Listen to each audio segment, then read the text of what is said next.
Our next speaker is a programmer by day and an almost celebrity DJ by night. I've seen him play. He's quite good. You know him from The Drunk Web, episode 16. Thank you. Please welcome Mike Fisher, DJ Lovecraft. Cool. How you guys doing? So, second talk, and I'm kind of already going off the path a little bit because this isn't really a horror story, but we're going to stay on brand a little bit. So the title of my talk is No More Nightmarish APIs with GraphQL. Okay? So, GraphQL, who's here has used GraphQL is familiar with it? Okay, cool. Well, this is going to be a review for you guys. But anyway, so GraphQL is let's back it up. What are nightmare APIs? Who's worked on a project that's had an API as a little bit of a nightmare? Yeah, probably all of you guys, right? So what's an example of a nightmarish API? Probably has bad endpoint structure, probably has inconsistent naming of the properties, maybe it sends too much data, maybe it sends too little data, so you're making multiple requests. Or, as we all know, it probably has bad documentation, or more commonly, no documentation. So I'm here to tell you guys that all this can be solved with GraphQL. See? Yeah. So, all right. What is GraphQL? So GraphQL is a strongly typed query language. It was created by Facebook as the successor to REST. Okay. It's been in use since 2012 by Facebook, but open source to mere mortals like us in 2015. It allows you to request just the data you need and nothing more. It's not just for greenfield projects, and more importantly, it's not just for hipsters. Yeah. So here's an architectural example, right? If you're actually going to use this, okay? So on a greenfield project, it's really simple. You have on the right, you have your database. You have a little GraphQL layer that would be part of probably the same application. You have your clients that just make the request and request the data they need. But for more commonly, you're probably in a brownfield project, so your architecture will look more like this. What you're going to have is you're going to have a legacy system. Maybe you have a microservice. Maybe you have a third-party API that you're working with.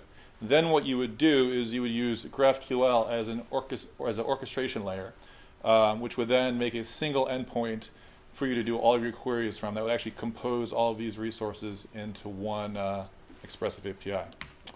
So I'm going to attempt a live demo. What could go wrong?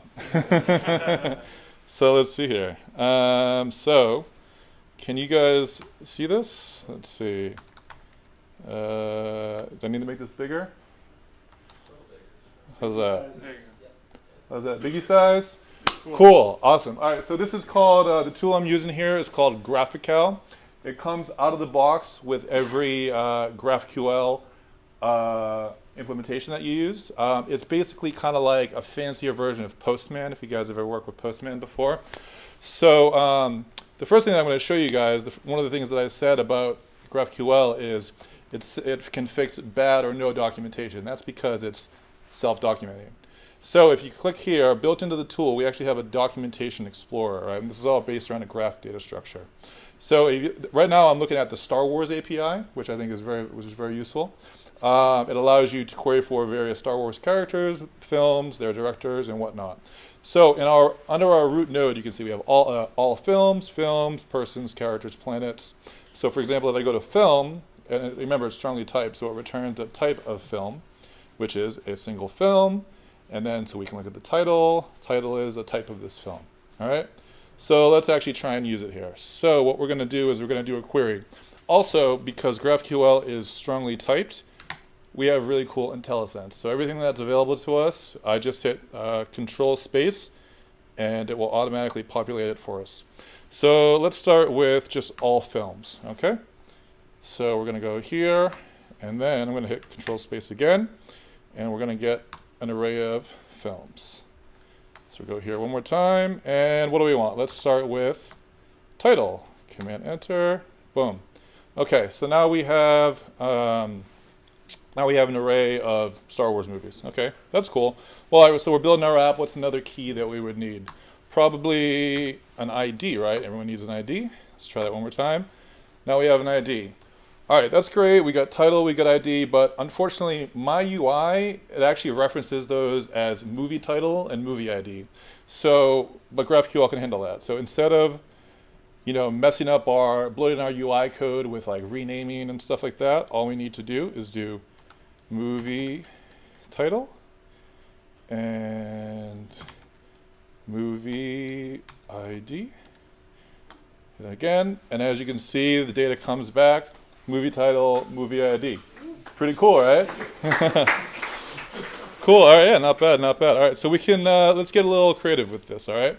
Let's say we're going to build an app. We're going to compare two Star Wars movies. We're going to do a good movie and a bad movie. Okay. So let's start off with our good movie. Actually, start on a high note here. So we'll go. We'll see. So we got a good movie, but now we're going to get a single film. Okay, so we're going to go film, and then with GraphQL you can just pass in arguments like it was code. So we can go here, and we're going to pass in our ID. So what's a good movie? I don't know about you guys, but my favorite one was Empire Strikes Back. So we'll go here. Okay, boom. Then I'm going to go. All right, what do we need for this? Well, obviously we want the title. What else do we want? What else is available to us? Oh, how about the opening crawl? That's kind of cool. Boom. All right. So now you can see here. Now we're creating our own data structure on the fly here, based on whatever our application, whatever our view needs. So we have an array of films with their IDs. Then we have a separate node which is called Good Movie, which then has a title and then the opening crawl if we wanted to display that. All right. Let's keep going. Let's compare here. Let's try a bad movie. So if we go bad movie.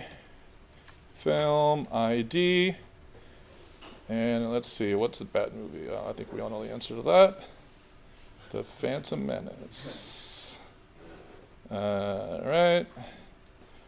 Boom. All right, we'll get the title of that one. What else do we need? Let's try some more keys. What do we have available to us? Let's try the director, so we never hire that guy again. And, oh, it's George Lucas. I don't think he's working that much these days anyways. So. Cool. All right. So yeah. So this is basically how you set up a basic query in GraphQL. There's obviously a lot more you can do. You can do arguments. You can do variables, directives. It's actually extremely expressive. But this is a 5-minute lightning talk, so we don't have time for that. So to continue. All right. Let's see here. So this is cool, but how do I actually use this? Right. So there's a really great library. You can use Relay, which maybe you guys have heard of. It's like a full framework with Flux and all that kind of stuff, but probably not how to dip your toes into this. So Apollo is a great library for working with GraphQL. So this is kind of like what you would call vanilla Apollo, if you will. And it's pretty straightforward here, right? So you basically have your client, which is Apollo. You call query, and you basically enter in the query. By the way, in your IDE, you're actually going to have nice syntax highlighting, but this slideshow thing does not have good syntax highlighting. But anyways, so you have this GraphQL library here that you can see. Can you guys see this? Yeah. And you have template strings. You pass in your query, simply returns a promise, and then you use it. Yeah, that's kind of cool, but we can actually do a lot better with React Apollo. Okay, so this is probably like a more real-world example. They also have Vue Apollo, Angular Apollo, all that kind of stuff, right? So what I have here, this is a basic profile widget. It displays a user's name, and it's going to have their avatar. Okay, so if any of you guys do a lot of React, I'm guessing there's a couple of people here. This is what you would call a stateless functional component, which then takes current user as a prop. Okay, so all we do simply down here is we do our GraphQL query, which is a constant. Again, we just do our template strings, say all the data that this one component needs, and then that's it. Then this GraphQL function here, this is a higher order function, wraps the profile widget, okay?